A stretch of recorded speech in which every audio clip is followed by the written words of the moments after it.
Okay, so starting with her face, I'm going to start with some more watercolor. If you want to have a sketch that really looks three-dimensional, I would highly recommend taking just the tiniest bit of either blue or green and think about when you're looking at someone's face. Of course, they're not completely skin tone, right? They've got lots of different colors that appear different points in their face from veins and different things. And those colors can be purples and greens and blue. They can be very cool colors. And by adding just the tiniest amount, and I really mean the tiniest amount, you want to have the tiniest hand, you know, with this kind of thing, because it's real easy to go overboard with it.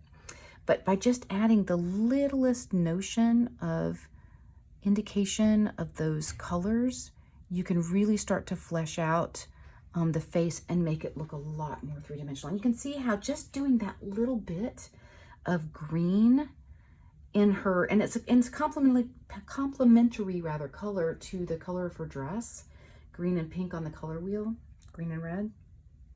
So, and then now maybe what I'd like to do is go in and give her just a little bit of sheer color on her lips. You don't want to go crazy with this. Again, you want to use a very, very light hand. And it's really easy to do too much. Like right here, I feel like I may have done a little bit too much to indicate that. But I think I can fix it. I'm pretty sure I can fix it. There we go.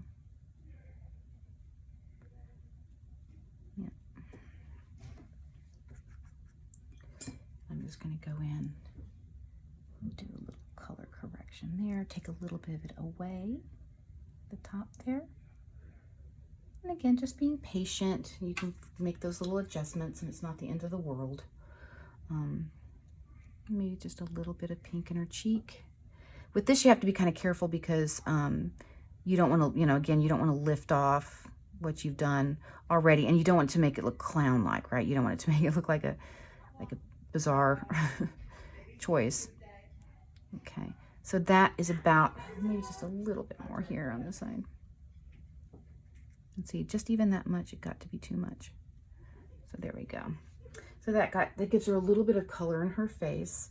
And maybe now I can do the same thing with the green or the blue in her shadow lines of her skin.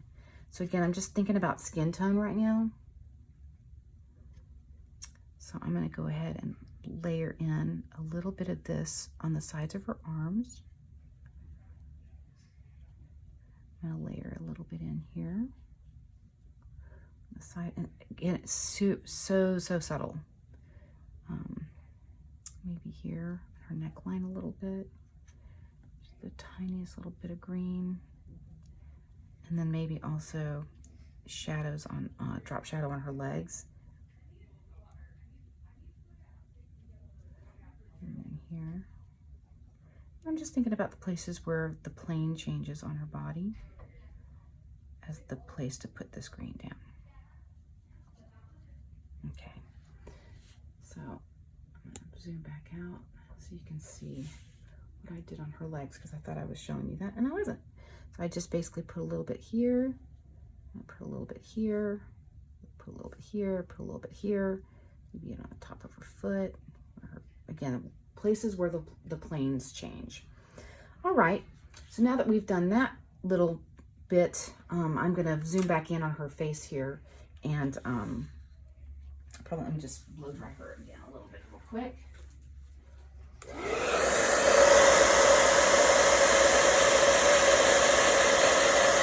This is really helping set that green color that I put on.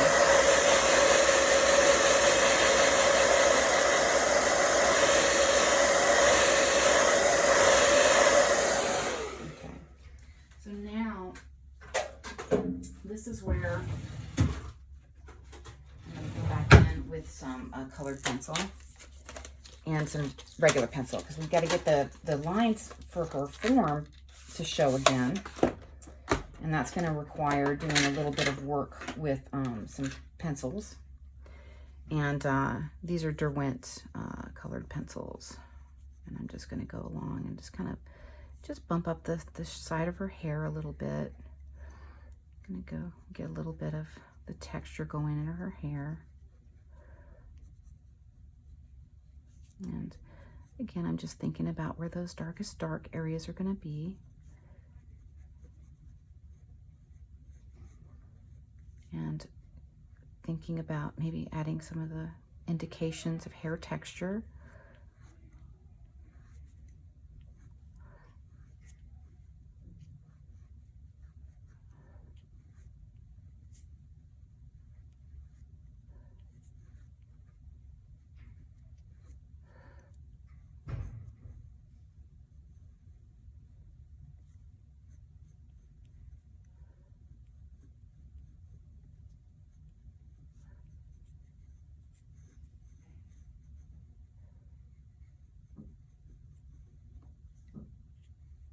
Okay, and then for her face, let's go ahead and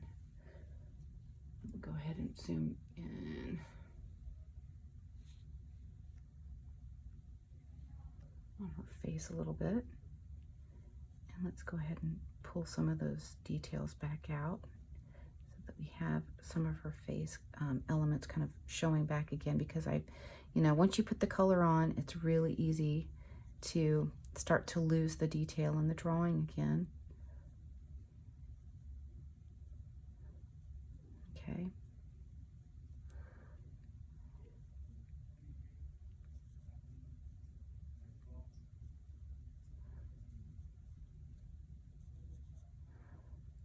Mm-hmm.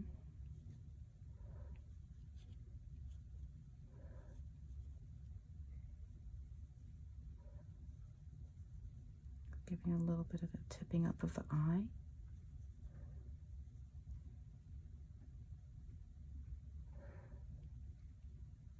And then the chin.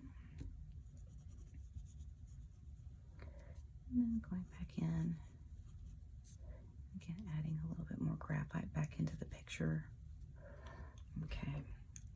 So now that gives her a little bit of more detail to her face. And remember, again, this is a tiny sketch. Like, this is my thumb, and that's the size of her face. So it's pretty small. Getting in there is, it's really, the focus of the sketch should be about the clothing, and not necessarily about the face. You should give, a nice indication of the face. Makes your sketch look a lot more professional, right? I see a lot of times students, choosing not to even put a face on their sketches, and that's, for me, that's a kind of, it turns me off. I want to see how they, even if you're doing it for a competition piece and you don't know, you've not cast the character, obviously, it's just a paper project. You still want to, have some sort of a feeling for the character, and the hair and the makeup and certainly the shape of the face can really help do that. Okay, so I'm going to continue to work on kind of pumping up the edges of things and putting on color for this dress. What I would probably do at this point, what I think makes a lot of sense, is to think about layering in some colored pencil. So I have, a couple of different pinks that I can use. This one's pretty close to what I've done with the watercolor. And here I can start to lay in this colored pencil over this. This is where you really get a sense of what that texture for the Bristol board really is, because you can see that texture of the paper coming through the drawing. And if you didn't like that, you could always just use watercolor pencils. It's just I don't have a huge set of watercolor pencils. I have kind of a minimal color range, whereas I have tons of Prismacolor pencils. And I can find 20 different, variations on this shade of pink that I can use to layer And the thing about layering your pencil is that you want to make sure that you're going the same direction. You don't want to have a bunch of different directional lines on your drawing. So I tend to use a 45-degree and a 90-degree line for most every area. You know, there might be a little area here or there where you have to turn your pencil a little bit. And also turning your pencil, if you turn your pencil as you're drawing, it sharpens the pencil as you know, so it stays pretty sharp if you just keep turning it, because you're basically shaving down that side of the pencil. I'm going to go here, and again, I'm going to be real careful. I don't want to over color the places where I left some of the white of the paper coming through. So just be careful that you don't end up, you know, obliterating the work that you've done with your underlayer of watercolor, because that's not good. Okay. And then I'm going to continue to do that. And then, of course, I've got other colors of other shades of this pink that I can use. I've got one that's a little bit more of a purpley tone that might be kind of nice to use in the folds of the dress, where I had those indications of the movement of the dress. Kind of go in and think about, you know, creating some shaded areas to give a sense of that three-dimensionality of the fabric. Yeah. And also maybe on the edges of things, because this is a cooler, it has more, you know, blue in it, so it's got more of a cool feeling to it. And then if you wanted to go in with something that was a little bit more orange in the hot spots, and that's going to give you a whole nother kind of feeling and tone that makes it a little bit peachier. And again, I'm still leaving some of that area showing through.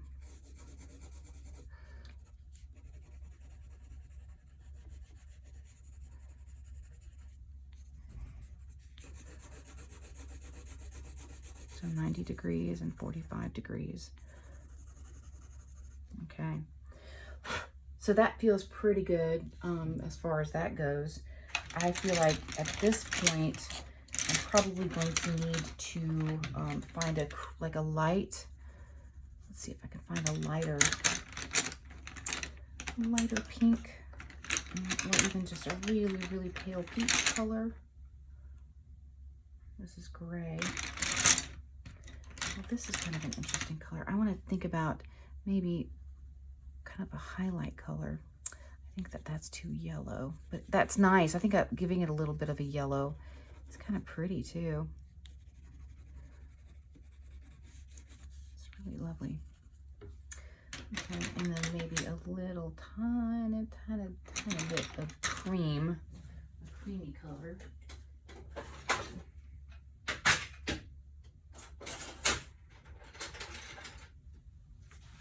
Yeah, this is a beige. It's kind of a beige color. And again, that's going to be very, very subtle because you're not going to really see that much at all. But I can see it, and I think that's pretty nice to have a little bit of beige on top of that.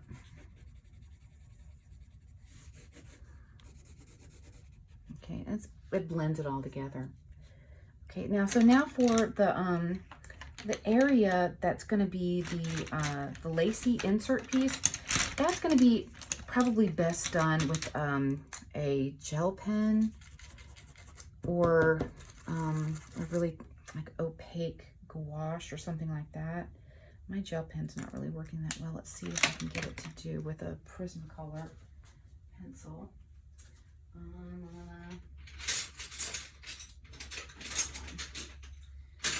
So doing lace, let's see if this even shows up. It's not really going to show up much at all. I think probably I'm going to have to either do it, I'm going to make some of the squiggly lines, because that's really, you know, showing lace is basically just a series of squiggly lines. I think I'm going to have to reinvestigate that. Also, maybe going in with a really, really tight pencil and doing some of that with, like, to show the shadow side of the lace. probably would work out well. And then I could go back in with a really, really tight gel pen if I can get my gel pen to work. Because it's not, the roller ball is stuck in there. I think it dried up. But a gel rollerball pen that hasn't been sitting for 2 years unused is probably better than what I have. So, you know, just again, and that's just me going with a really sharp pencil, making a squiggly line to indicate the lace. And then probably I need to go back here and kind of give more of a indication that that's part of the neckline. You could even add a little bit of pleats there at the bust, because that would definitely be pleated in a little bit. And then maybe even, you know, a few very light, again, not overdoing it, but maybe bumping up those areas that are supposed to be indicating the fullness of the skirt as it's moving around. Okay, so let's see if I can show you that, what I just did. And again, I just went with the pencil and came around here. Okay, I'm gonna zoom back out because I keep doing that to myself. I'm trying to think. I think that at this point, I'm going to take a minute to just go around and clean up the edges of everything with my graphite pencil. And I'm gonna spray it with my matte fixative one more time. And then I'm gonna come back again and show you how I'm gonna label this.